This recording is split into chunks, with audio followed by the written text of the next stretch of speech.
Mala tanto Racing de Ferrol, resultado algo exagerado por 0-3, e con algunha circunstancia que puido condicionar o resultado do partido. Pero que semella terlle collida a medida o Rayo Majadahonda ao Racing de Ferrol, lembremos que o eliminou da Copa hai escasamente 3 semanas, e agora un resultado contundente, máis no resultado que no xogo. Non magua que o Racing e o Pontevedra, que parecía que collían ese bo ritmo nas últimas jornadas, Rocío, pois non acaben de achegar, senón aos postos de honra.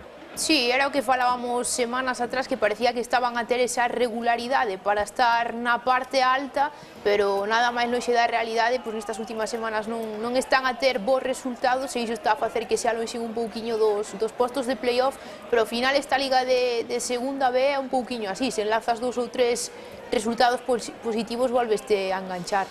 O Rayo Majadahonda que golpeaba primeiro no minuto 14 coa consecución dese 0-1. Para a segunda metade chegaron os trocos, coa entrada de Pablo Rey, oportunidades para o Racing, esa de Armental, outra do propio Pablo Rey, pero o balón non entraba. Hai que destacar o gran partido que fixo Basilio, o porteiro do Rayo Majadahonda, que salvou o seu equipo en varias oportunidades. En este lanzamento de córner, prolongación do primeiro pau, perigo seguro, e marca Borja Díaz, minuto 10 desa segunda metade do partido, e con ese 0-2 parecía que todo quedaba finiquitado, pero o Racing puido meterse no encontro nesta xogada que incomprensiblemente o árbitro vai anular. O colexiado Román invalida ese tanto de Fer Beltrán, que estaba en situación máis que correcta.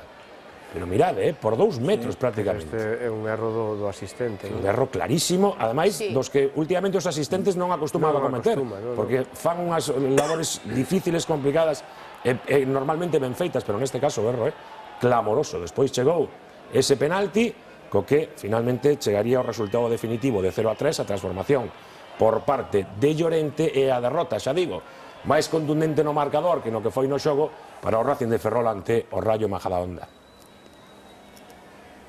Es difícil entenderlo, pero yo hoy como entrenador me voy contento con el trabajo de mi equipo habiendo perdido 0-3 en casa. Y más cuando pierdes 0-3 no vas a refugiarte en el tema arbitral porque quedas ridículo, ¿no?